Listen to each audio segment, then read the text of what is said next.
मेरे हृदय मंदिर के आराध्य, मेरे हृदय मंदिर के आराध्य, मेरे सतगुरुदेव संत गोपीदास साहब के चरण कमलों में अनंत बंदगी करते हुए यहाँ उपस्थित आप सभी परमात्मा के नवी प्रेमी भक्तों को मेरी सप्रेम साहेब बंदगी।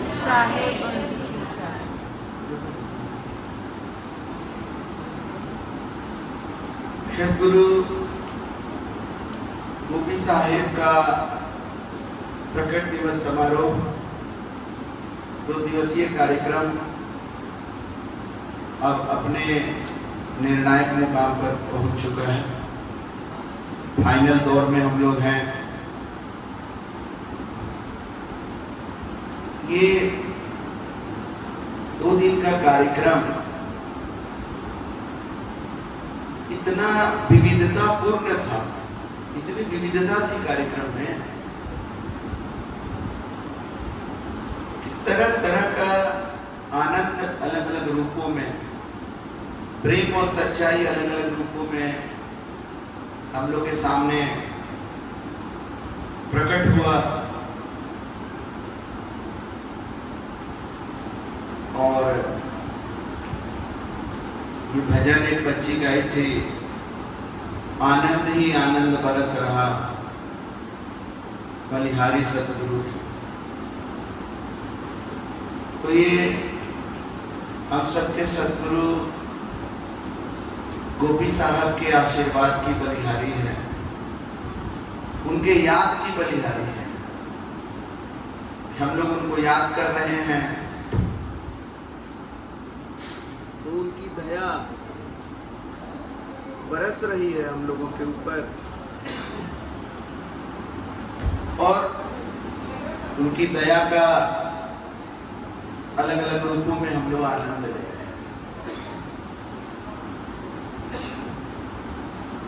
सोचे तो थे कि कार्यक्रम को जल्दी समाप्त कर देंगे 7-8 बजे तक, लेकिन सतगुरु गोपी साहब के द्वारा प्रारंभ किए गए इस सत्यपंथ के गुरुकुल में ऐसे तेजस्वी लोग आज नामांकन लिए, उन लोग का वाणी वचन सुन के समय कितना ज्यादा हो गया पता नहीं चला।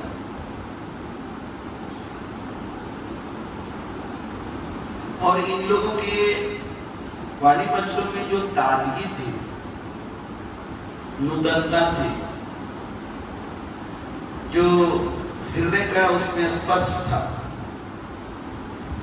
उससे हम वंचित नहीं होना चाह रहे थे।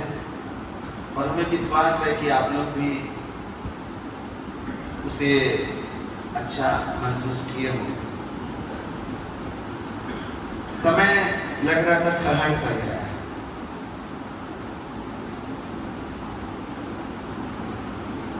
तो अब ये नए लोग जो इस सत्यपंथ पर चलने का निर्णय लिए हैं, प्रतिज्ञा किए हैं, शपथ लिए हैं, अपने आप से एक प्रतिबद्धता स्थापित किए हैं कंठी के रूप में। आप शपथ लेते हैं तो आप कहते हैं, यहाँ छूकर कहते हैं, कसम खाते हैं, यहाँ कंठ है। इसीलिए यहाँ जो धारण करते हैं शपथ लेकर, सत्य का शपथ लेके जो माला गुरु के तरफ से दिया जाता है, इसलिए उसको कंठी कहा जाता है। ये जानना आप लोगों के लिए जरूरी था। कंठी जो लिए, क्या होता है कंठी? कंठी कंठ से बना है और कंठ से हम बोलते हैं। वो वाणी जिससे हम शपथ लिए हैं कंठ से, वो कंठी है। कंठी आपके और गुरु के बीच का जो कमिटमेंट है, उसका एक प्रतीक है। जैसे महिलाओं का सिंदूर क्या है, देश का झंडा क्या है, सिंदूर पति नहीं है, पति तो अलग है, सिंदूर पति का प्रतीक है। भारत देश उसमें उसका एक क्षेत्रफल है, उसकी एक आबादी है, उसका एक संविधान है, उसका एक विधान है। इन सारे चीजों का एक प्रतीक अगर कोई है तो भारत का तिरंगा झंडा है, जिसको कल पूरे देश में हर्षोल्लास के साथ फहराया गया। उसी तरह से सत्य पर चलने वाला, जो सत्य का प्रेमी होता है, जो गुरु भक्त होता है, उसके गुरु भक्ति का प्रतीक है कंठी। जैसे तिरंगा झंडा कल हर्षोल्लास से फहराया गया। परसों कल 14 है, कल 14 तारीख है। अच्छा परसों जी। अब क्या कहें, हमको तो तिथि कुछ महीना ही नहीं याद आ रहा था क्योंकि कौन महीना चल रहा है। अभी कोई कुछ बोला कि रक्षा सूत्र बांध दीजिए गुरुदेव, तो हमको याद ही नहीं आ रहा था कि कौन महीना चल रहा है, रक्षाबंधन कौन महीना में होता है रक्षाबंधन, और ये अभी से कितना दिन बाद आएगा, कुछ हमको पता ही नहीं चल रहा था। क्योंकि ये तिथि और मास और वर्ष तो मृत्यु लोक के बनाए हुए हैं ना, सतलोक में तिथि मास वर्ष नहीं होता है, उसका कैलेंडर ऐसा नहीं है। तो 2 दिन से हम लोग सतलोक में हैं। जी। मेरा एक ऑफिस पे काम करते थे, उनका फोन आया तो हम नहीं उठाए, बोले अभी मृत्यु लोक का फोन नहीं उठाना है। अरे जो सत्संग में नहीं है तो क्या है, मृत्यु लोक में है, जो सत्संग में है वो सतलोक में है। तो चलिए अच्छा वो याद दिला दिया कि कल नहीं है, लेकिन परसों ही है। तो जो भाव हमारा था यही कि जैसे तिरंगा को हर्षोल्लास के साथ लहराया जाता है, वैसे कंठी को आप पूरे हर्षोल्लास के साथ पहना धारण किए रहिएगा।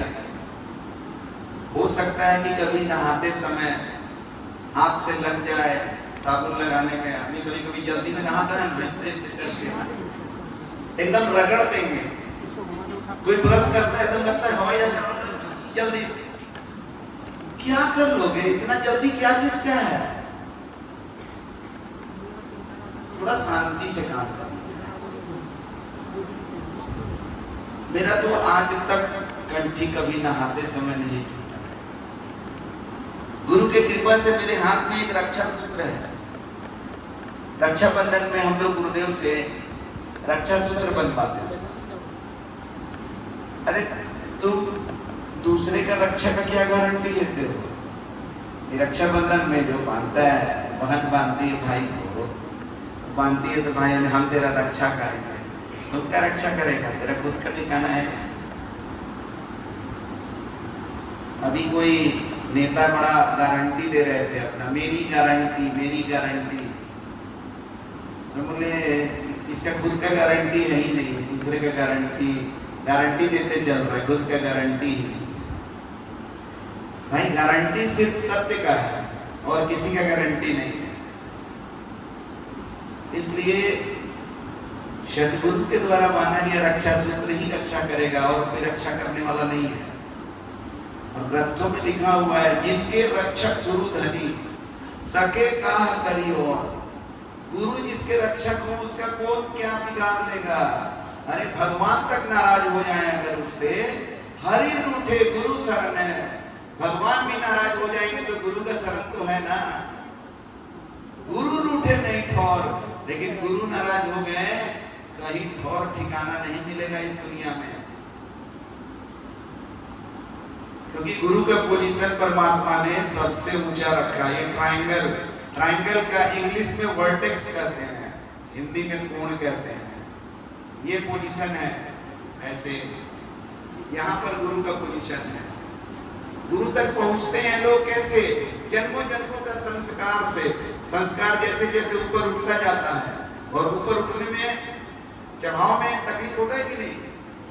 इसीलिए हमारे जीवन में हम बड़े तकलीफ से संस्कार को अर्जित करते हैं। ढलान में आराम लगता है कि नहीं? साइकिल पर भी बैठे हैं, बाइक पर बैठे हैं, साइकिल पर बैठे तो पैडल नहीं मारना पड़ता है ढलान में। मोटरसाइकिल पर बैठे हैं तो न्यूट्रल में भी कर दीजिएगा तो ढलान में साइकिल चलेगा, पेट्रोल नहीं लगेगा। लेकिन चढ़ाते समय साइकिल में पैडल मारते मारते हालत खराब हो जाता है, और बाइक बाइक जो है उसमें एक्सीलेटर देते रहिए, गियर ये करिए। तो चढ़ने में ऊर्जा की जरूरत होती है, ऊर्जा लगता है, कठिनाई होती है, गिरने में उतरने में नहीं लगता। तो गुरु का स्थान ऊंचाई पर है, सबसे ऊंचाई पर है। जन्मों जन्मों से अपने संस्कारों के द्वारा हम चढ़ करके यहाँ आते हैं, और यहाँ से जो जाएगा, मतलब दो रास्ता है जाने का। एक मतलब पीछे के रास्ता से, मतलब जैसा पहले था इधर था उधर ही चला गया पीछे की तरफ, और एक गुरु से भी ज्यादा स्मार्ट बनता है तो आगे की तरफ। पीछे गया या आगे गया, गया कहाँ, नीचे गया। गुरु से आगे और गुरु के पीछे कोई जगह नहीं है, वो नीचे ही जाना है, और वो ढलान है, सीधे नीचे जाओगे, ब्रेक फेल। तो इसलिए आप जब वहां तक पहुंच गए हैं अपने जन्मों जन्मों के संस्कार से, तो पीछे मुड़ के मत देखिए। पीछे से दुनिया पुकार रही है आपको, आप जहां थे वहां के लोग आपको पुकार रहे हैं। अरे कहां उधर चले गए गुरु के फेरा में। किरण जी बताइए ना अपने पति के बारे में, कोई बोले कि गुरु मिल गए, अरे कहां फंस गए, किधर फेरा में जा रहे हैं। जो जहां है, जिस अवस्था में है, वो वैसा ही बने रहना चाहता है, और वैसा ही दूसरे को भी बना के रखना चाहता है। चार लोग अगर दारू पीते हैं साथ में, उठना बैठना है उनका, तो चार में से एक अगर दारू छोड़ने की बात करेगा तो तीनों उस पर लटक जाएगा। अरे यार ये जहाँ दारू छोड़ा देखो पिलाने वाला कम हो जाएगा, देखो साथ में गाली गलौज मारपीट करने वाला कम हो जाएगा, उसका स्वार्थ तुरंत टकराता है, तो तीनों एक हो जाएगा। और जो दारू छोड़ने का बात करता है उसके ऊपर हावी होना शुरू करता है। तो ये अध्यात्म में और जीवन में आप अनुभव किए हैं, ये विज्ञान भी साबित कर चुका है। न्यूटन का नाम आप लोग सुने होंगे, बहुत बड़ा वैज्ञानिक था। न्यूटन का पहला नियम क्या है? 8वां 9वां 10वां पढ़ने वाले से अभी पूछे, चलो आप थोड़ा बताओ न्यूटन का पहला नियम। न्यूटन का पहला नियम है कि कोई भी वस्तु जिस अवस्था में होती है वो उसी अवस्था में तब तक बने रहना चाहती है जब तक उसके ऊपर कोई बाहरी बल न लगाया जाए। मतलब जो स्थिर है वो स्थिर ही रहना चाहता है, और जो गतिमान है वो गतिमान ही रहना चाहता है। तो जीवन में भी जो जहां पर है पड़ा हुआ है, तो पड़े ही रहना चाहता है, और दूसरे को भी वैसा ही चाहता है। परिवर्तन में कठिनाई है ही नहीं। तो आप लोग एक परिवर्तन का निर्णय लिए हैं, तो कठिनाई के दौर से गुजरना पड़ेगा। जैसे कमल जी बताए, इनको जो है घर के कुतिया लोग, ये वो लोग, ये बहुत ज्यादा इनको परेशान करते हैं। और लोग कोई ऐसा नहीं बताया, क्योंकि ये हर आदमी अलग अलग बैकग्राउंड से आ रहा है, अलग अलग संस्कार से आ रहा है। जगह एक ही है लेकिन आने का अलग अलग रास्ता से वो आ रहा है।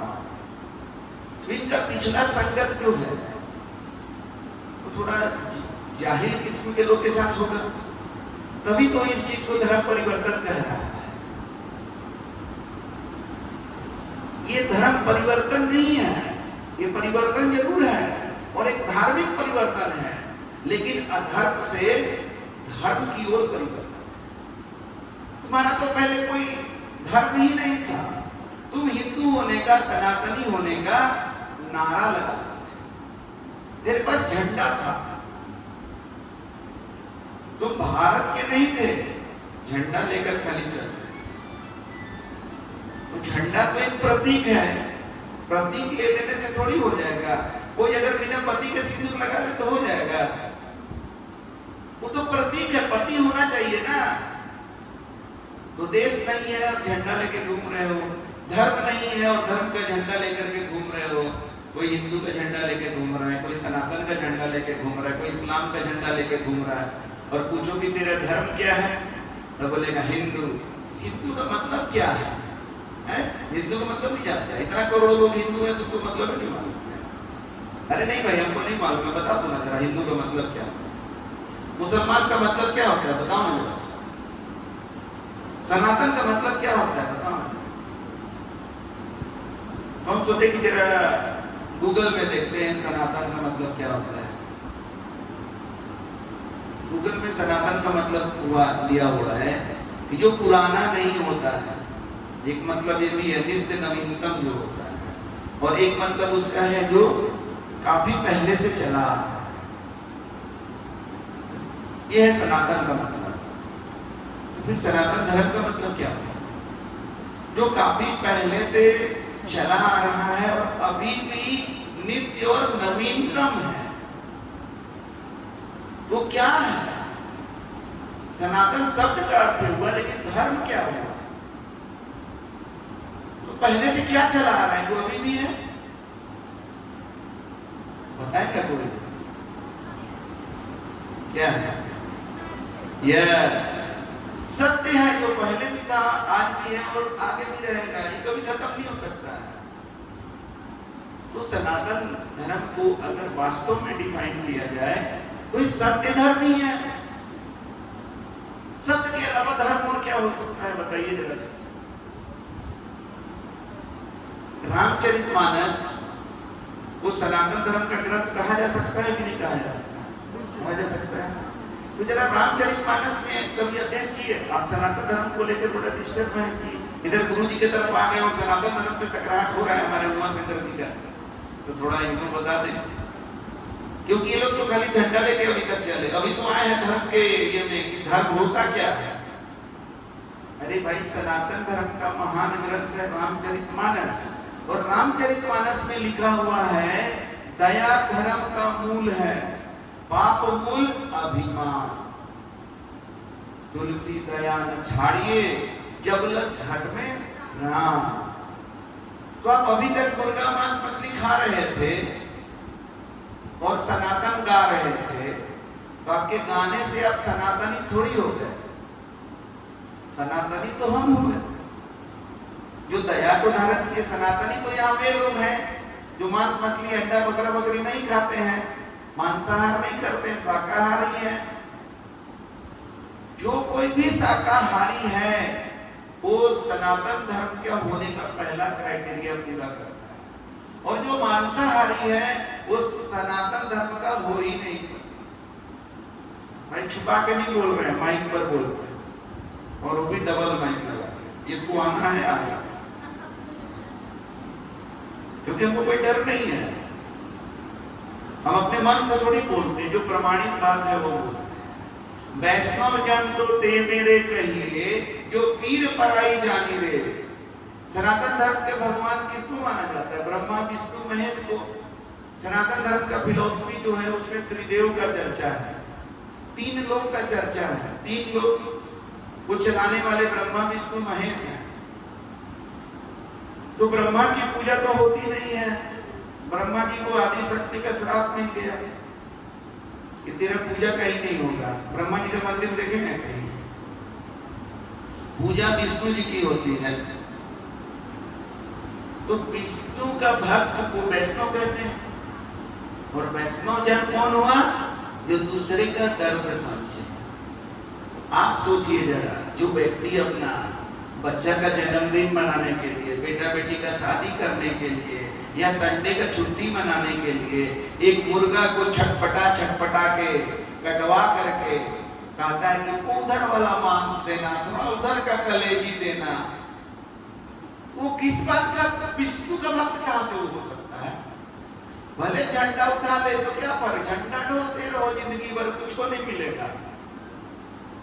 विष्णु भगवान तो हमको दर्शन दिए, हमारे गुरुदेव को शंकर भगवान दर्शन दिए, क्योंकि वो शंकर भगवान के भक्त थे। कल आप लोग को दिखाया गया है ना गुरुदेव का प्रोफाइल वीडियो। उनके गांव में हम गए हुए, जो उनका जन्म स्थान है, वहाँ शंकर भगवान का मंदिर है। गुरुदेव के शरीर छोड़ने के बाद गए, वहां लोगों ने बताया कि ये वो बाबा बनवाया। हमारे गुरुदेव शंकर भगवान का मंदिर बने, शंकर भगवान के भक्त थे, शंकर भगवान उनको दर्शन दिए।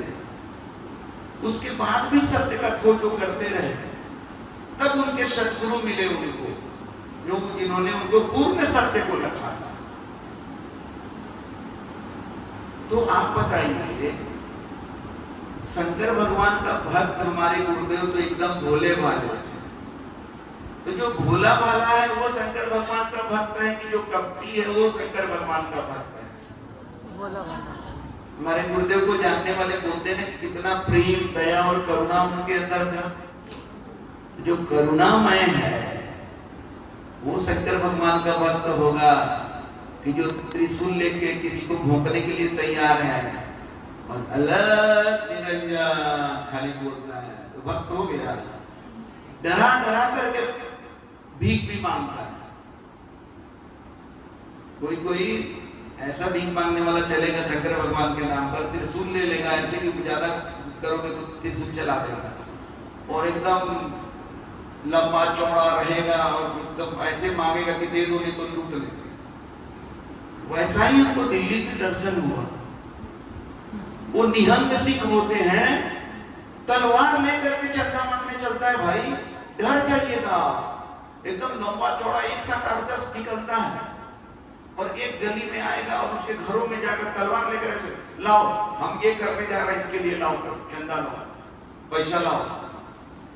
डर के मारे आदमी दे देगा। ऐसा कोई गुरु भक्त होता है क्या?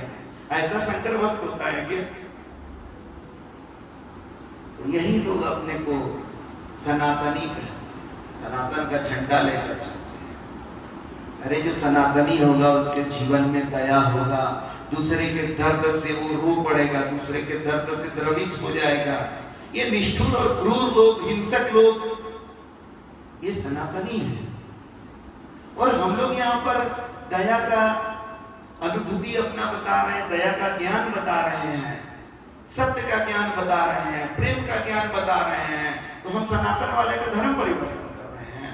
अरे हम उसका जीवन परिवर्तन कर रहे हैं। तो धर्म परिवर्तन का क्या बात कर रहे हैं? हम जीवन परिवर्तन करते हैं और उसको अधर्मी से धार्मिक बना रहे, धर्म सिखा रहे हैं, धर्म परिवर्तन नहीं कर रहे हैं।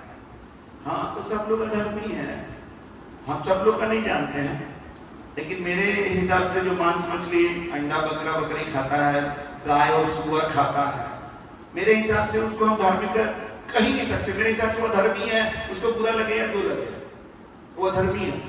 क्योंकि कोई धर्म ये कैसे सिखा सकता है कि जीव की हत्या करो?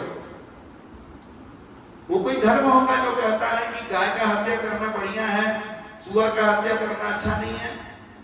और कोई कहता है सुअर का हत्या करना अच्छा है लेकिन गाय माता है।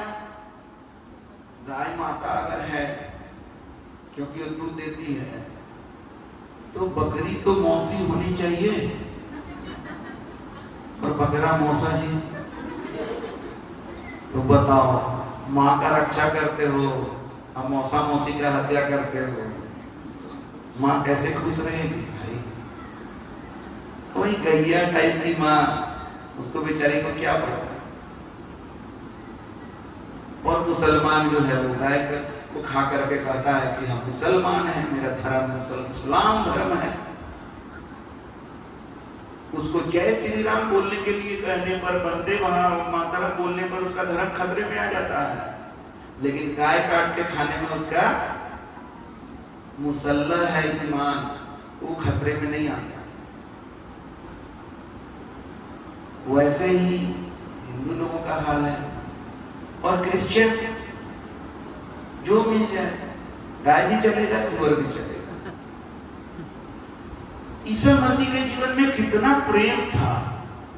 उस ईसा मसीह के मानने वाले के जीवन में आज प्रेम केवल क्रिश्चियन के प्रति है। आप क्रिश्चियन धर्म अपना तो बड़ी प्रेम करेगा, अदरवाइज एकदम कोई मतलब नहीं है। और न गाय से प्रेम न सुअर से प्रेम। मुसलमान तो कम से कम सुअर को बकस दे रहा है, हिंदू कम से कम गाय को तो बकस दे रहा है, और ये ईसा मसीह के तथाकथित सुअर को बकस रहे हैं, गाय को बकस रहे हैं। सुनते ही कुत्ता भी खा जाता है, चूहा बिल्ली सब खा जाता है। और ये चाइना, गौतम बुद्ध का ज्ञान इंडिया में लोगों ने जब उसको अध्ययन किया तो पाया कि जो मूल सनातन धर्म है उसी का ज्ञान ये बता रहा है। ये सब मूल सनातन धर्म में है ये सब चीज, लेकिन कालांतर में सनातन धर्म को विकृत कर दिया गया, प्रैक्टिकल में, व्यवहारिकता में। उसके वर्ण व्यवस्था को कर्म पर आधारित जो था उसको जन्म पर आधारित करके उसको बर्बाद कर दिया गया और किसी को पता भी नहीं चला। ये सनातन धर्म को तोड़ने का इतना बड़ा षड्यंत्र हुआ कि आज तक ये सनातन धर्म एकता का जो है भूखा ही रहते हैं, इसमें एकता नहीं आ पाता है। मुसलमानों में अब उनको कुछ भी कहिए, उनमें एकता है, क्योंकि जात पात नहीं है। वो उसका रचना किया गया एकता को आधार में लेकर, लेकिन वो एकता पुरुषों की एकता है, मुस्लिम पुरुषों की एकता, वो मुस्लिम महिलाओं के विरुद्ध भी है वो एकता। जब अपने कौम की ही एक वर्ग के विरुद्ध एकता तैयार किया गया है, तो दूसरे कौम का क्या करेगा सब? इसके लिए अब तो इतिहास पढ़ने की भी जरूरत नहीं है। इतिहास तो जो मुसलमानों के अत्याचार के कहानियों से पटा पड़ा है, अब उसको पढ़ने की जरूरत नहीं है। वर्तमान में बांग्लादेश को देख लीजिए पूरा वीडियो के साथ कि इस्लाम के नाम पर क्या किया जा रहा है। आज बांग्लादेश में जो आंदोलन के नाम पर जो हुआ है, ये आंदोलन कुछ नहीं है, ये सिर्फ एक धार्मिक विकृति है। धर्म के नाम पर अधर्म का नंगा नाच हो रहा है। इस्लाम के नाम पर हिंदुओं का कत्लेआम, इज्जत लेना, घर लूट लेना, जिनके साथ उठना बैठना रहता था उन लोगों का, ये कैसे धर्म हो सकता है? और वैसे राह पर चलने वाले किसी मुसलमान को अगर हम अपना शिष्य बना लें तो कहेगा कि धर्म परिवर्तन करा दिया। अरे भाई, हम तो धर्म का उसको सही ज्ञान बता दिया। उसी तरह से कोई पहले से सनातन परिवार में, हिंदू परिवार में जन्म लिया, लेकिन उसका कर्म नहीं है हिंदू और सनातन का, तो जो मूल हिंदू और सनातन धर्म का सिद्धांत है उसको हम बता करके उसको चलने में मदद कर रहे हैं, रास्ता दिखा रहे हैं, तो हम धर्म परिवर्तन कैसे कर रहे हैं? तो नए लोग, आपको इन सब प्रश्नों का सामना करना पड़ेगा, इसलिए इसका तैयारी आपको करवा दी है। ध्यान से सुने हुए को जवाब दे सकते हैं कि हमारे गुरु के सानिध्य में जाकर हमने धर्म परिवर्तन नहीं किया है, धर्म के मर्म को समझा है और उसको धारण करना अब शुरू किया है। इसके पहले धर्म को क्या जानते थे? धर्म का क्या धर्म को? हिंदू। हिंदू का मतलब क्या है पता ही नहीं। कौन है हिंदू? कोई नियम है क्या? मंदिर में जाने का कोई नियम है? हाँ, किसी मंदिर में महिलाओं को नहीं जाने दिया जाता, ये नियम है, महिलाएं नहीं जा सकती। और मंदिरों में दलित वर्ग के लोग नहीं जा सकते। इसके लिए कितना संघर्ष करना पड़ा है। हिंदू समाज के ही एक वर्ग को मंदिर में प्रवेश कराने के लिए कितना संघर्ष महापुरुषों को करना पड़ा है। सैकड़ों साल पहले नहीं, जस्ट आजादी के पहले तो संघर्ष करने वाले लोग उतना नहीं थे। आजादी के बाद जाकर के कितना मंदिरों को गांधी जी ने ये कराया है और भी महापुरुषों ने कराया है। तो क्या यही है हिंदू धर्म का मतलब? क्या हिंदू धर्म के मंदिरों में बलात्कार करने वाले पर रोक लगा? जो बलात्कारी होगा वो मंदिर में नहीं आ सकता है, जो हत्यारा होगा वो मंदिर में नहीं आ सकता है, चोर मंदिर में नहीं आ सकता है। रोक तो उस पर होना चाहिए, लेकिन रोक किस पर लगा? महिलाओं पर, दलितों पर। ये कैसा मंदिर हो सकता है? भगवान का घर। और मस्जिद में तो महिलाओं को एंट्री नहीं होता है। नमाज पढ़ते देखिए, खाली पुरुष लोग नमाज पढ़ते हैं, महिलाएं घर में पढ़ेंगे। ये कैसा विभाजन है भाई? ये कैसा धर्म है? ये कैसा प्रार्थना स्थल है जहां पर इतना भेदभाव है? ये भगवान का जगह कैसे हो सकता है? इस गुरुकुल में यहां भी चोर आ सकता है, यहां भी चोर आ सकता है, यहां भी अधर्मी आ सकता है, लेकिन यहां रुक नहीं सकता है। यहां रुकने का शर्त है कि उसको सही धर्म को समझना होगा और सही धर्म पर चलना पड़ेगा। ठीक है, तुम गलत थे, कोई बात नहीं, ऐसा नहीं।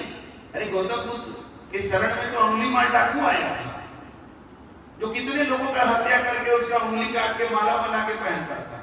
गौतम बुद्ध ने उसको अपने शरण में लिया, क्योंकि महापुरुष लोग अपने शरण में बुरे लोगों को नहीं लेंगे तो बुरे लोग अच्छे होंगे कैसे? लेकिन कोई धार्मिक स्थल आज जो है, किसी भी धर्म का हम बता रहे हैं, चाहे वो मंदिर हो, मस्जिद हो, चर्च हो, गुरुद्वारा हो, यहां पर कभी इस बात के लिए रोक लगा कि आतंकवादी नहीं आ सकता है? गुरुद्वारा में आतंकवादी छुपे हुए पाए जाते हैं, पाए गए हैं। मस्जिदों में आतंकवादी छुपे हुए पाए गए हैं, मारे गए हैं। और मंदिर में भी बहुत सारे गलत गलत लोग रहते हुए पाए गए हैं। शंकर भगवान के मंदिर में बैठ करके गांजा पी करके मां शंकर, जैसे शंकर भगवान भी गांजा पीते थे, उनके भक्त हैं तो ये भी गांजा एक्सपर्ट है। इस शंकर भगवान के बारे में बड़ी भ्रांतियां फैलाई गई कि वो नशा का ये है, भांग पसंद है उनको, गांजा पसंद है, अभी बहुत सारे ड्रग्स आ गया है, स्नैक्स, सब शंकर भगवान को पसंद है ना। ऐसा कोई भगवान होता है क्या अपनी आंख टाइप का? वैसा के हाथ में तीनों लोग का डोर रहेगा तो गांजा पी करके क्या ना क्या कर दे, बताइए। आप गांजा के नशा में या दारू के नशा में कोई होगा तो उसको अपना मोटरसाइकिल चलाने दीजिएगा? तो आप बताइए, शंकर भगवान अगर नशा करते तो उनको तीनों लोग का अपनाया जाता है? सोचने वाली बात है। आदमी सोचता नहीं है, अंधा के जैसा चले चला जाता है। अरे भाई, शंकर भगवान विध्वंस के देवता हैं, वर्ड ऑफ डिस्ट्रक्शन उनको कहते हैं। ब्रह्मा जी जो है वो क्रिएशन के देवता हैं, और विष्णु भगवान जो है मेंटेनेंस, मतलब पालन करता है। ये तीनों से ये तीनों लोग चल रहा है। तो विध्वंस करने का एक तरीका है भूकंप लाना, ये सब शंकर भगवान का काम करता है। और विध्वंस का एक तरीका है, जैसे आज विदेशी शक्तियां पंजाब को विध्वंस करने के लिए वहां पर ड्रग्स का बहुत ज्यादा जो है उपलब्धता करा दे रही है, ताकि वहां के लोग ड्रग्स ये कर करके बर्बाद हो। ये शंकर भगवान जो है ना, नशा बनाने वाले शंकर भगवान है। लेकिन शंकर भगवान आके किसी को कहते तो नहीं कि नशा करो। अरे बना दिए, ये माया नगरी है, यहाँ सब तरह का चीज मिलेगा, बाजार है, जो जैसा चीज लेगा। सबके पास एक लिमिटेड जीवन दे दिए हैं, परमात्मा भेज दिए हैं, सबके पास एक कमाने की शक्ति दे दी है और भेज दिए हैं। अब उससे इस मार्केट में तुमको जो चाहे वो खरीद लो, हम सब तरह का चीज बना के रखे हुए हैं। तो जो नशा खरीदेगा वो नाश होगा। तो इसके लिए शंकर भगवान बनाए हैं, वो मार्केट का चीज है। ये तीनों लोग का माया नगरी का खेल है। अब शंकर भगवान के नाम पर पी पी करके बर्बाद हो रहे हैं। लेकिन शंकर भगवान इसके लिए नहीं बनाए कि तुम उसको क्यों बना दिए कि देखते हैं तुम में कितना कैपेसिटी है। ये परीक्षा के लिए है सब। परीक्षा लेने वाला इसलिए नहीं परीक्षा लेता है कि तुम फेल कर जाओ, वो तो बढ़िया क्वालिटी चीज खोज रहा है, कोई तो निकले पास करने वाला, तो प्रश्न इसके लिए सेट करता है। और आप फेल कर जाते हैं तो कहते हैं कि बड़ा कड़ा प्रश्न दे दिया था इसीलिए हम फेल कर गए। अरे प्रश्न कड़ा था इसलिए नहीं फेल किया, तेरा तैयारी कमजोर था इसलिए तुम फेल किया। तो धर्म वाला बात आप लोग का, कंठी का बात क्लियर कर दिए, धर्म का क्लियर कर दिए। तो आपका धर्म क्या हुआ? जो रामचरितमानस में, सनातन धर्म के रामचरितमानस में जो लिखा हुआ है, दया धर्म का मूल है। तो सनातन धर्म का एक ग्रंथ लिए रामचरितमानस, तो उसमें जो कह दिया ये बस मान लेंगे अंधा की तरह नहीं, थोड़ा और भी देखिए और महापुरुष लोग क्या कह रहे हैं। तो सदगुरु कबीर को देखिए तो वो भी वही कह रहे हैं जो गोस्वामी तुलसीदास का। सदगुरु कबीर कह रहे हैं, जहां दया तहां धर्म है, जहां लोभ तहां पाप, जहां क्रोध तहां काल है, जहां क्षमा तहां पाप। कितना मैच कर रहा है। तो आपका धर्म क्या हुआ? दया। क्योंकि रामचरितमानस भी वही कह रहा है और सदगुरु कबीर भी वही कह रहे हैं। कोई और महापुरुष का निकालिएगा तो वो क्या कहेगा कि निर्दयता धर्म है। कोई भी महापुरुष दया को ही धर्म बताएगा। तो आपका धर्म क्या हुआ? दया करना। तो दया किस पर करिएगा? अपना बाल बच्चा पर। अपना बाल बच्चा पर तो जानवर भी दया करता है, क्रिमिनल भी दया करता है अपने बाल बच्चा पर। अपने बाल बच्चे पर दया किया तो क्या किया? अरे खुद के लिए जिए तो क्या जिए? तुम जी ए दिल जमाने के लिए। अरे थोड़ा दूसरे के लिए भी दया रख लो। दया का कोई कमी नहीं है, दया तो अथाह है। वैसे के संगत में जाओगे तब ना। अथाह बनना है तो अथाह के संगत में जाना पड़ेगा। अभी एक व्यक्ति आए हुए थे तो कुछ जातिवादी बात बोल रहे थे। तो हम बोले कि क्या जाति के कुआं में आप पड़े होंगे? कहते कि तो बाबा जी धीरे धीरे कुएं से ना धीरे धीरे बड़ा होकर के होगा। तो बोले कुआं बड़ा होकर क्या हो जाएगा? समुद्र हो जाएगा क्या? नहीं, वैसे नहीं होता है, आपको जानकारी नहीं है। कुआं कुएं रहेगा। समुद्र के लिए आपको कुआं से निकलना पड़ेगा। और समुद्र का जो व्यक्ति है, समुद्र को जो जानने वाला है, उसका संगत करके समुद्र जाना पड़ेगा। तब समुद्र समझिएगा। कुआं में रह के कभी समुद्र नहीं जान पाइएगा। तो जात पात के, अमीर गरीब के, ऊंच नीच के संकीर्ण दीवारों में रहने वाले को कभी परमात्मा का दर्शन नहीं होगा। किसी जातिवादी को परमात्मा का दर्शन हो ही नहीं सकता। कुछ जात का नाम ले लेते हैं, उसको बुरा नहीं मानिएगा, और मैंने थोड़ा क्लियर करने के लिए बोल देते हैं। न राजपूत को भगवान मिलेंगे, न भूमिहार को भगवान मिलेंगे, न दलित को भगवान मिलेंगे, न बैकवर्ड को मिलेंगे, न फॉरवर्ड को मिलेंगे, न हिंदू को मिलेंगे, न मुसलमान को मिलेंगे, न सिख को मिलेंगे, न ईसाई को मिलेंगे। क्यों नहीं मिलेंगे? इसलिए कि जब तक तुम संप्रदाय और जाति में बंधे हुए हो, तुम बंद करके अनंत को कैसे प्राप्त कर सकते हो? सिंपल सा बात है। पहले तय कर लो कि भगवान कैसे होते होंगे। कोई चीज को अगर आप खोज रहे हैं तो आपके पास उसका कुछ तो पिक्चर होना चाहिए ना, कुछ तो कॉन्सेप्ट होना चाहिए ना। तो भगवान के बारे में आपका कुछ तो विचार होना चाहिए। तो आइए भगवान के बारे में थोड़ा विचार बनाते हैं। भगवान समानता लाने वाले होंगे, सबके साथ समान व्यवहार करने वाले होंगे कि भेदभाव करने वाले होंगे? समान व्यवहार वाले। समान व्यवहार वाले होंगे। किसी कोई ऐसा है यहाँ पर है जिसका भगवान भेदभाव करने वाला है? नहीं। तो अब आप बताइए कि कोई एक जात का बन करके भगवान को प्राप्त कर लेगा, एक जात विशेष को अगर भगवान प्राप्त होंगे तो भगवान समतावादी कैसे होंगे? ये तो भेदभाव हो गया। और अगर भगवान समतावादी है तो भगवान जात पात बना सकते हैं क्या? ये जात पात समाज का बनाया हुआ है, ये संप्रदाय समाज का बनाया हुआ है। भगवान ने किसी के ऊपर ठप्पा नहीं लगाया कि तुम हिंदू हो, तुम मुसलमान हो। ये सब ठप्पा यहाँ लगता है। कोई मुसलमान का बच्चा जो है उसको लेकर के उसको पता ना चले, हिंदू परिवार में जाकर के दे दिया जाए, तो बच्चा आगे जाकर अपने को मुसलमान जानेगा कि हिंदू ही जानेगा? हिंदू जानेगा, क्योंकि उसको यही बताया गया। वो हिंदू का बच्चा को गायब कर दे और मुसलमान परिवार में डाल दे तो आगे वो बच्चा अपने को क्या समझेगा? मुसलमान ही समझेगा। अगर भगवान बताए रहते तो उसको कहीं भी किसी जात में, किसी संप्रदाय में डाल दो, वो वही रहता जो भगवान ने बनाया है। लेकिन भगवान ने तो सिर्फ मानव बनाया है, इंसान बनाया है। तो उसको कहीं भी रख दोगे तो मानव रहेगा, इंसान। तो इस तरह से इस बात को समझ लीजिए कि अगर आप भगवान को अपने जीवन में अनुभव करना चाहते हैं तो किसी जात में बंद करके, किसी संप्रदाय में बंद करके आपको भगवान नहीं मिलेंगे। हमने कह दिया भगवान किसी जात वाले को नहीं मिल सकते हैं, किसी संप्रदाय वाले को नहीं मिल सकते हैं। भगवान सिर्फ भक्त को मिलेंगे और किसी को नहीं।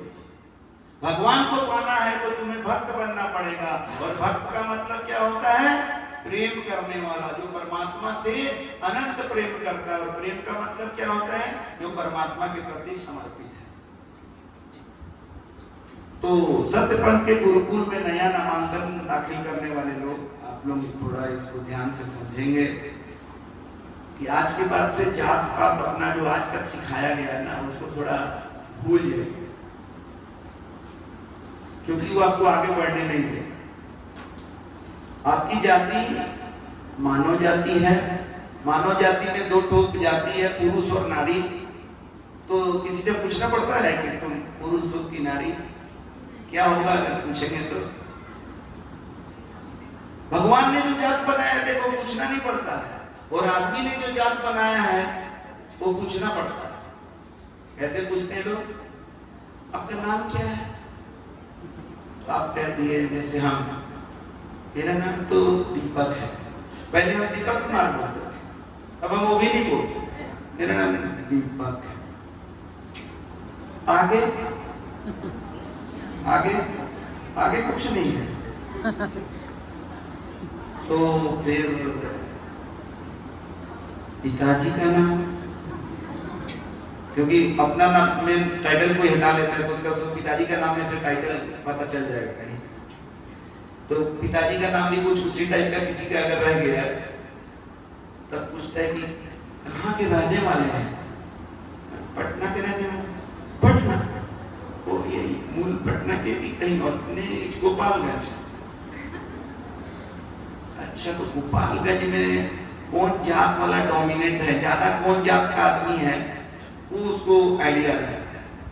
तब गोपालगंज में कहाँ, तब आप बताएंगे तो वो क्षेत्र का आइडेंटिफाई करेंगे, वो क्षेत्र में कौन जात वाले लोग रहते हैं। अब आपका टाइटल से नहीं जान सका ना, तो उसके बाद वो उधर से जानना चाहेगा।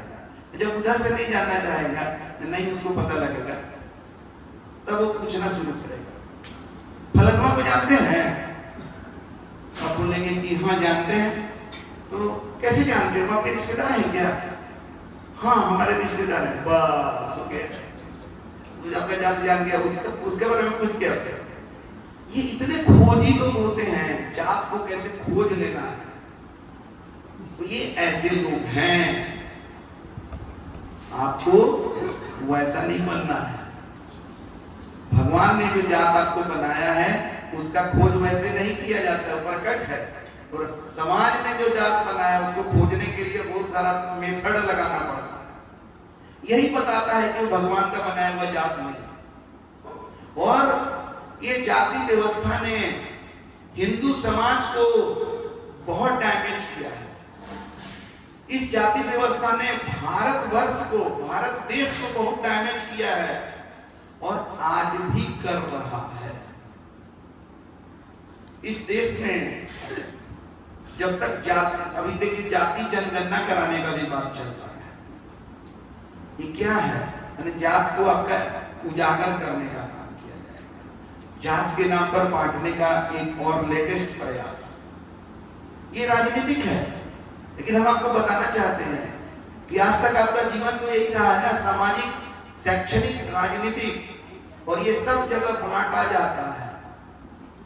शैक्षणिक संस्थान को, विद्यालय को विद्या का मंदिर कहा जाता था, लेकिन आज विद्यालय में भी हम देख रहे हैं कि हमारे बच्चे लोग 7वां 8वां क्लास तक जाते जाते जात पात जानने लगे। हमने घर में नहीं सिखाया, वो स्कूल से सीख के आ रहा है, क्योंकि स्कूल समाज से अलग तो नहीं होता ना। तो अभी तक आपका जो अनुभव रहा है शैक्षणिक, सामाजिक, राजनीतिक, को सब जगह बंटवारा किया जाता है जात के नाम पर। अभी आप पहली बार ऐसे जगह आए हैं जहां ये बांटने का जगह नहीं है, ये मिलाने का जगह। चोर चोर मौसेरा भाई तो साधु साधु सगा भाई, ये साधुओं का डेरा है भाई। इसीलिए तो यहाँ इतना आनंद है। राम बुलावा भेजिया दिया कबीरा रोए। राम ने जब बुलावा भेजा तो कबीर जैसे मुक्त पुरुष कह रहे कि हमको रोना आ गया। क्यों? जो सुख साधु संगति सो बैकुंठ न हो। साधु संतों की संगति में जो आनंद है, और साधु कौन है? बड़ा बड़ा लंबा बाल, दाढ़ी जटा रखने से कोई साधु नहीं होगा। तो कहिए कि आप क्या रखे हैं? हम साधु बनने के लिए थोड़ी रखे हैं। हमारे गुरुदेव को 2013 में हमको सर्टिफिकेट दे दिए संत दीपक, हो गया। हमको बनने की जरूरत थोड़ी है। ये तो अपने गुरुदेव के याद में रखे हैं, बस उनके जैसा थोड़ा मिलता जुलता लगेंगे तो हमको वो याद आते रहेंगे। अन्यत में देखेंगे तो हमको गुरु की याद है, अपने को देखेंगे तो याद आएगी, और हमारे गुरुदेव को जानने वाले देखेंगे तो उनको भी गुरुदेव की याद आएगी। एक बेटा का तो यही काम होता है ना, एक शिष्य का तो यही काम होता है ना कि अपने पिता या अपने गुरु का याद को आगे बढ़ाए, उनके मिशन को आगे बढ़ाए। इसके लिए हम किए हैं। लेकिन मेरा जो दर्शन है उसमें आप सब तो यहाँ जो बैठे हैं सब साधु संत हैं, सब परमात्मा के स्वरूप में हैं। अगर साधु के लिए दाढ़ी होना जरूरी हो जाए तो महिलाएं तो साधु कभी नहीं हो सकती हैं, लेकिन महिलाएं तो सबसे बड़ा साधु होती हैं जी। महिलाएं ज्यादा साधु हैं, ज्यादा बिगड़ा हुआ तो पुरुष है। जेल में ज्यादा कौन है बताइए? तो महिला है कि पुरुष? तो बिगड़ा हुआ कौन है? रोड पर ज्यादा हिंसा कौन करता है? महिला करती कि पुरुष? और घर में भी पुरुष। हम महिलाएं थोड़ा तंग करती हैं अपने बातों से, थोड़ा पॉइजन लगा लगा के शब्दों का वाण चलाती हैं।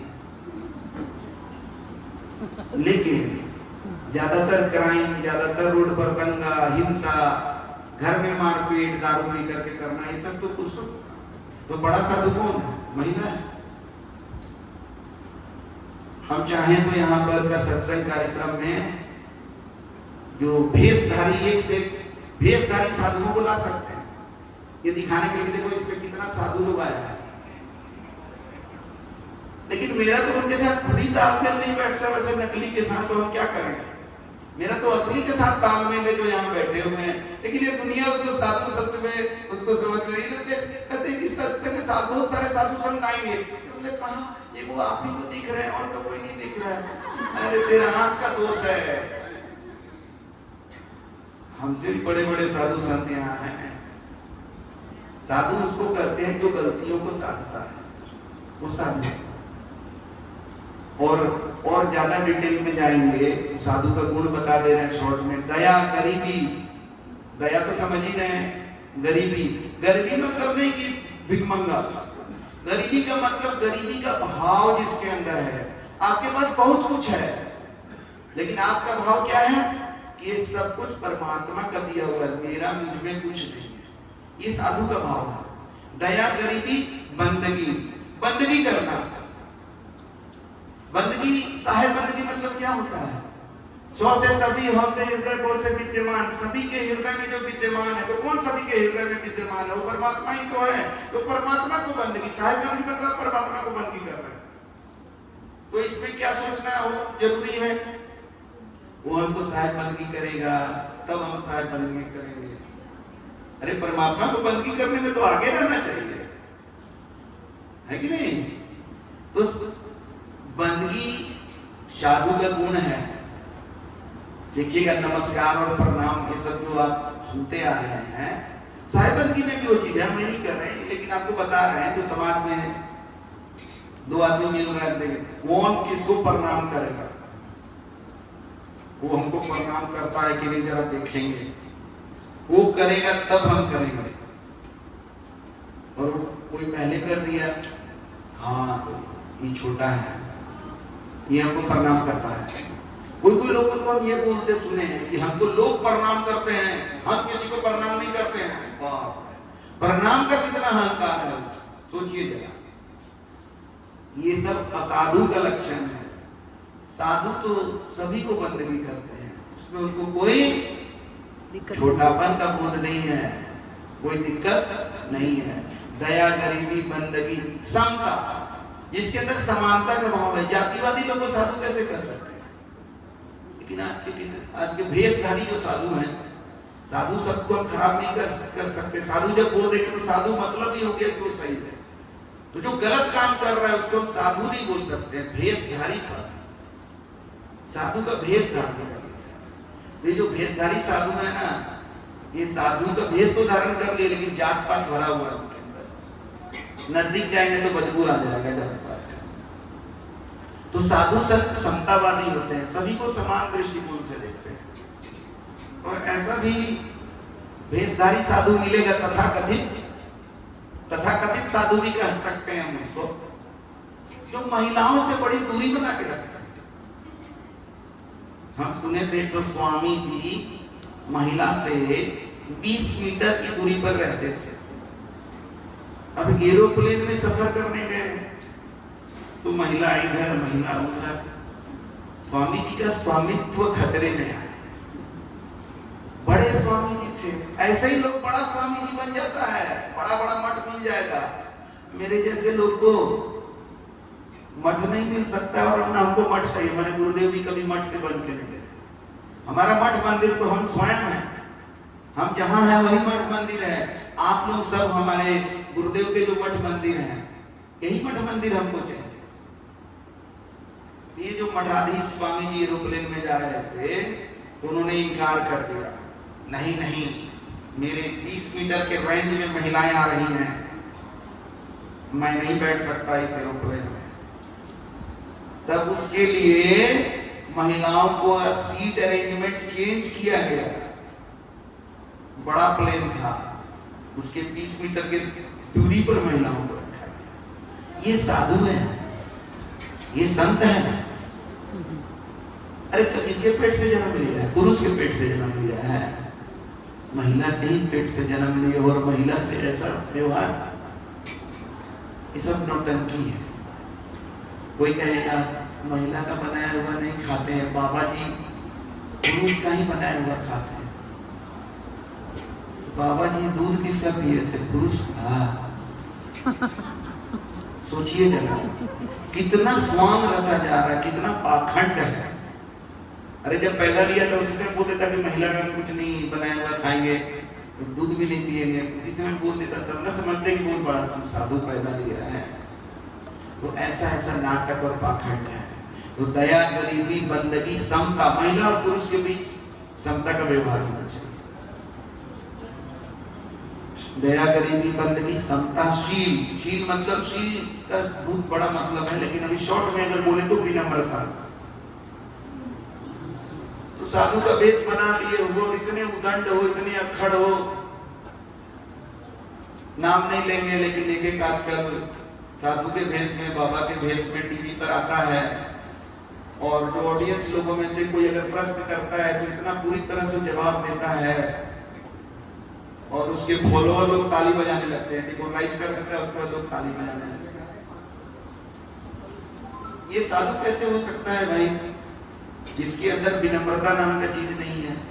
दया, गरीबी, बंदगी, समता, शील और उपकार, दूसरे की मदद करने के लिए तत्पर रहना, उपकार, ये तो साधु का गुण है। तरुवर सरोवर संत जन चौथा पर से में परमारथ के कारण चारों धारे। ये समझ गए आप लोग साधु का गुण? आप लोग के पास है ना? ये चेक करने का है, भेष देख करके मत समझ लीजिए कि ये साधु हो गया। ये गुण बच्चा में है तो बच्चा साधु है, बच्ची में है बच्ची साधु है, लड़की में है लड़की साधु है, महिला में है महिला साधु है, लड़का में है लड़का साधु है, जवान में है जवान साधु है, बूढ़ा में है बूढ़ा साधु है। और जो साधु का रूप बना लिया उसमें ये सब गुण नहीं है, वो साधु नहीं है। तो साधु संतों की संगति जो है वो बड़े परमात्मा की कृपा से मिलती है, जो हमें आप लोगों के सानिध्य में मिल रहा है। आप लोगों को सबको एक दूसरे का सानिध्य मिल रहा है।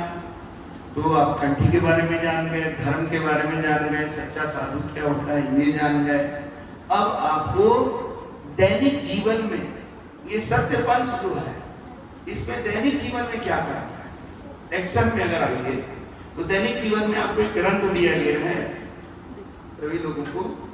उस ग्रंथ में गुरु की महिमा का पाठ कैसे किया जाए। गुरु की महिमा तो अनंत है, उसको बताया नहीं जा सकता पूरी तरह से, लेकिन फिर भी कुछ प्रयास। जैसे संबंध की मसी करूं, लेखनी सब बनराई, धरती सब कागज करूं, गुरु गुण लिखाने जाए। सातों समुद्र का स्याही बना लिया जाए, जंगल के सारे पेड़ का कलम बना लिया जाए और धरती को कागज बना दिया जाए, तब भी गुरु का वर्णन नहीं किया जा सकता। फिर भी एक प्रयास यहाँ इसमें किया गया है गुरु की महिमा का। इसको पेज नंबर, अब श्री गुरु महिमा 1 यहाँ दिया हुआ है, पेज नंबर 3, पेज नंबर 3 से लेकर के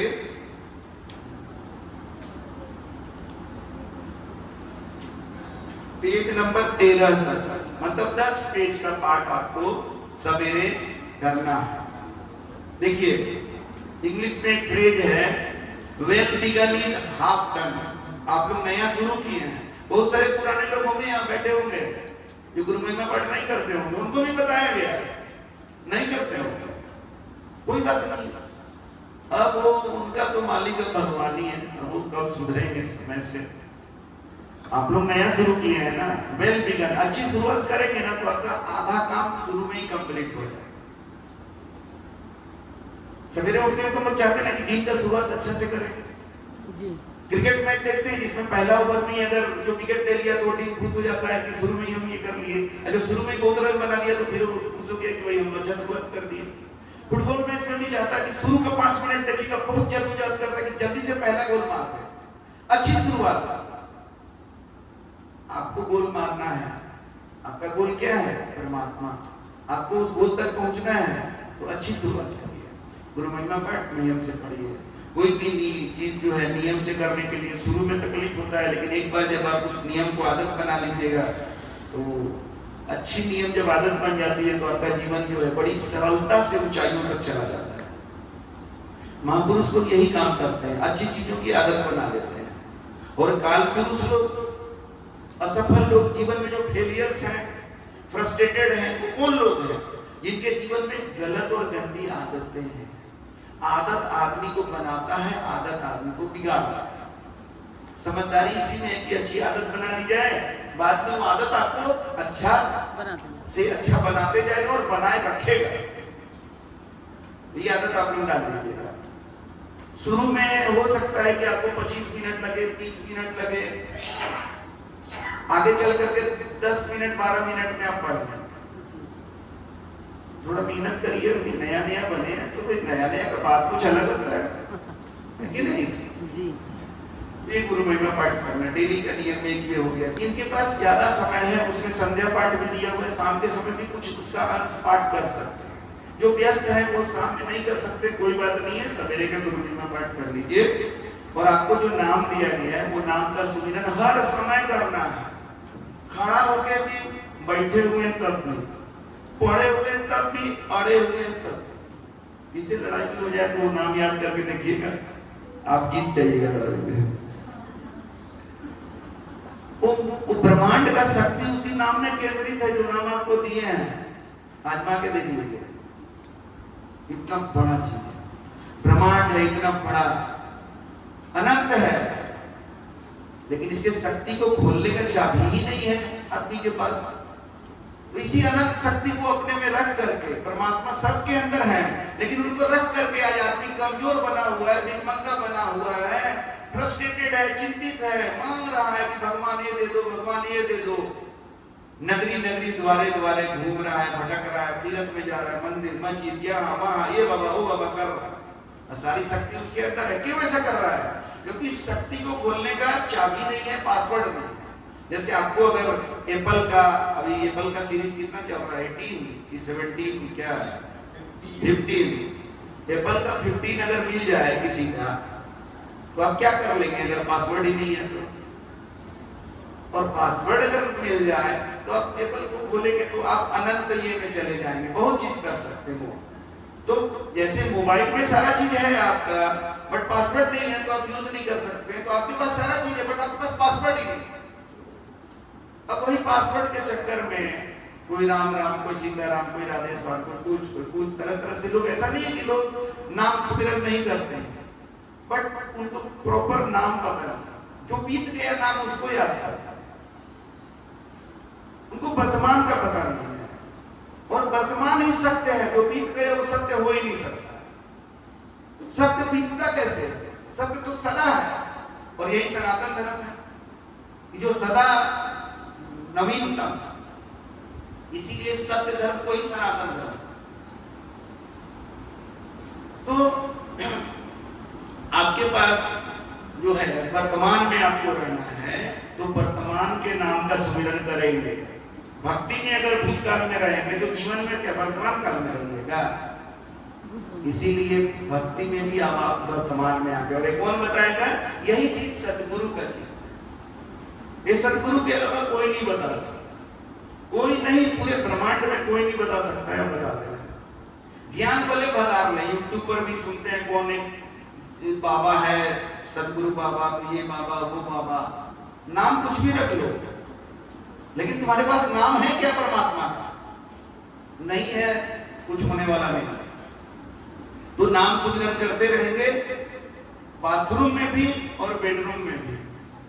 अरे बाथरूम में भगवान को, अरे भाई, तो मेरा भगवान तो मेरे अंदर है, तो बाथरूम में हम भगवान को निकाल के कैसे जाएं? कोई बता दे हमको कि अपने भगवान को निकाल के बाथरूम में हम कैसे जाएं? मेरा भगवान तो मेरे अंदर है।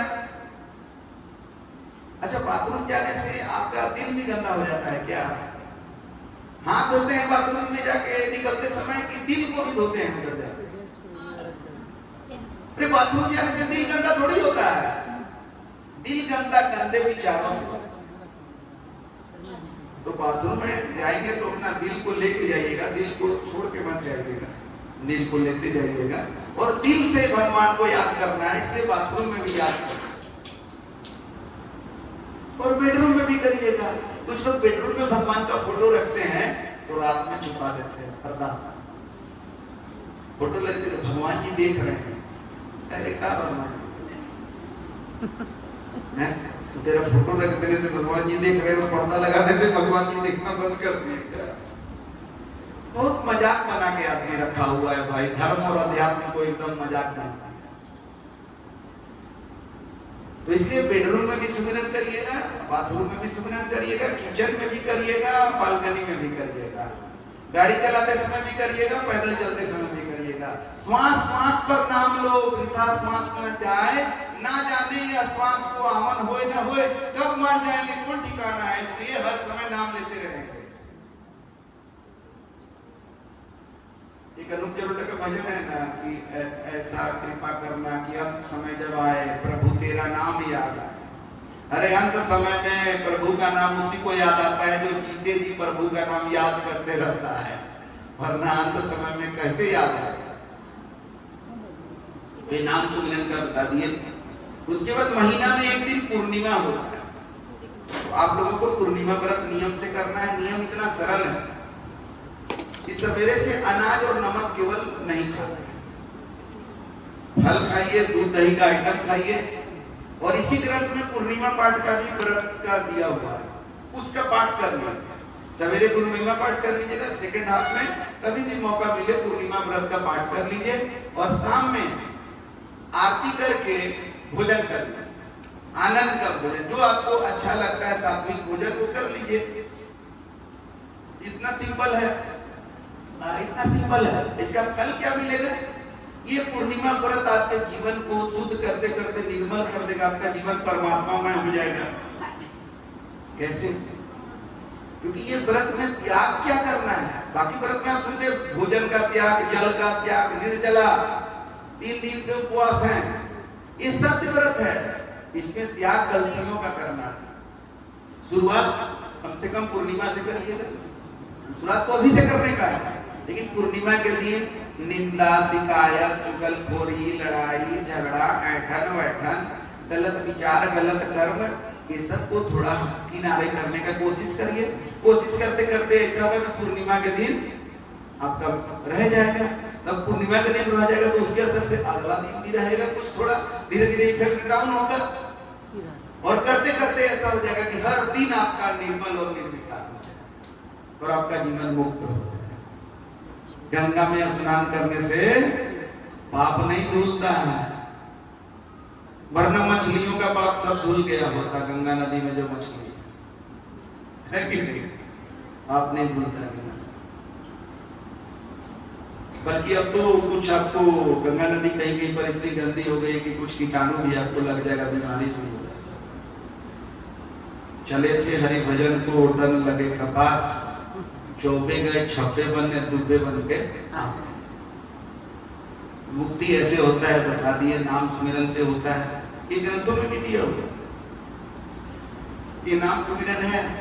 और इसके अलावा आप लोगों से हम उम्मीद करते हैं कि आप लोग सभी शाकाहारी हैं, जो नहीं है थोड़ा मोड़ा तो छोड़ दीजिएगा। महापाप है जीव हत्या, बता चुके हैं। कोई तरह का नशा आप नहीं करते होंगे, ये हम आपसे उम्मीद करते हैं और विश्वास करते हैं। अगर करते हैं तो आज से छोड़ दीजिएगा, ये सही मौका है। अभी नहीं छोड़िएगा ना, सही शुरुआत नहीं करिएगा तो फिर बहुत मुश्किल हो जाएगा। खैनी छोड़ दीजिएगा, जो खैनी खाते हैं, जो भी खैनी खाते हैं, आज नामदान लिए उनसे मेरा निवेदन है कि बिना लजाए शर्माए चुपचाप आके चुनौती हमको दे दीजिए। हम इधर से जाते समय तिलैया डैम में डालने का क्या जरूरत है? फेंक दीजिएगा कहीं। तिलैया डैम में क्या डालते हैं? अरे भाई कहीं फेंक देंगे इधर उधर, वहां से भी लोग कूड़ादान में जाएगा। कूड़ादान जहाँ फेंकाता है वहां कूड़ा चुनने वाला मिलता है। उसको चुनौती मिल गया तो बोलेगा क्या भगवान का कृपा है। भगवान भी चाहते हैं कि मैं खैनी खाऊं, हमें देखो चुनौती मिला।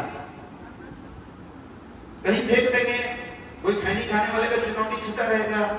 खेत खलिहान में अगर फेंक दिए, अरे मेरे ही लिए गिरा होगा साया, तो इसीलिए हम उसको पानी में डुबा देते हैं कि किसी को मिले ही नहीं। खैनी के अलावा हमको नहीं लगता है कि दारू आप लोगों में से कोई पीते होंगे। पीते होंगे तो छोड़ दीजिएगा। बीड़ी सिगरेट अगर कोई पीते होंगे तो छोड़ दीजिएगा। सबसे पीछे में जो लड़का कुर्सी पर बैठा हुआ है वो एक दिन में 15 को सिगरेट पीता था।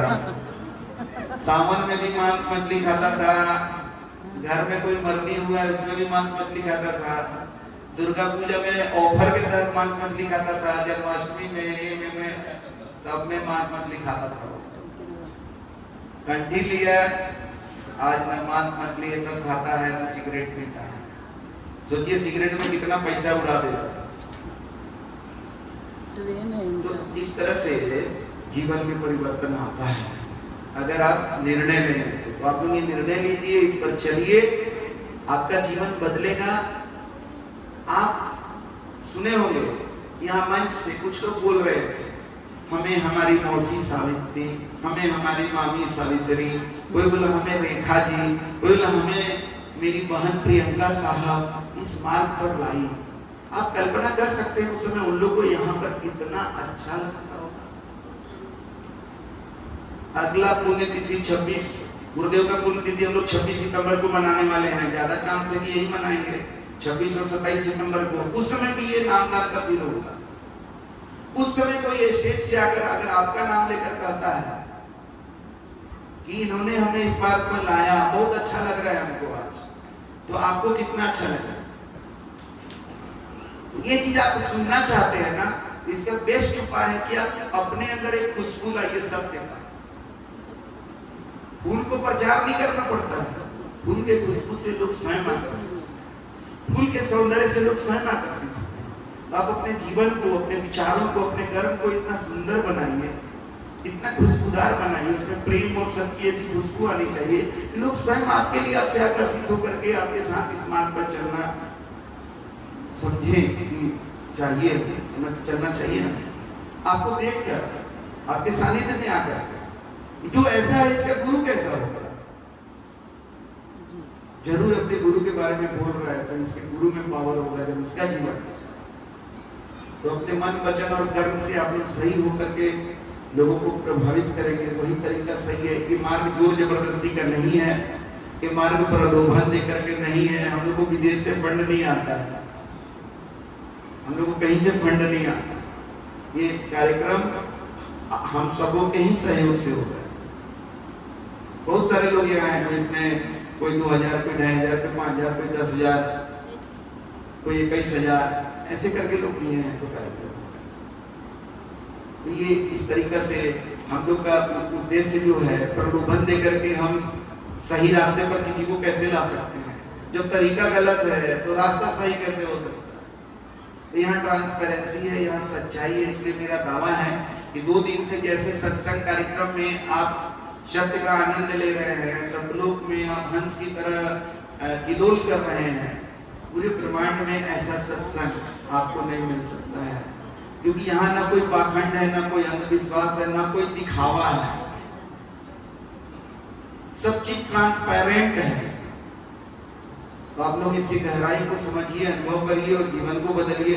बहुत समय हो गया, इसके लिए थोड़ा सा हमको थोड़ा खेत व्यक्त करें कि नहीं करें, भी नहीं पता चल रहा। नहीं करिए, नहीं करना। तो खैर जो भी हुआ अब तो हो गया। हाँ। अब अपन जितना जल्दी से जल्दी हो सके भोजन कर लीजिए। कुछ लोग को जाना है, आप लोग का ट्रेनिंग 10 में है ना, 12 बजे भी जाइएगा तो चलेगा। जी, जल्दी से भोजन कर लीजिए। और जिनका ट्रेन है, हम जो भोजन कराने वाले कार्यकर्ता लोग हैं उनसे अनुरोध करेंगे और आप सबसे भी करेंगे कि जिनका अभी का ट्रेन है, स्टेशन जिनको ट्रेन पकड़ने जाना, उनको प्राथमिकता पर खाने दीजिएगा, ठीक है।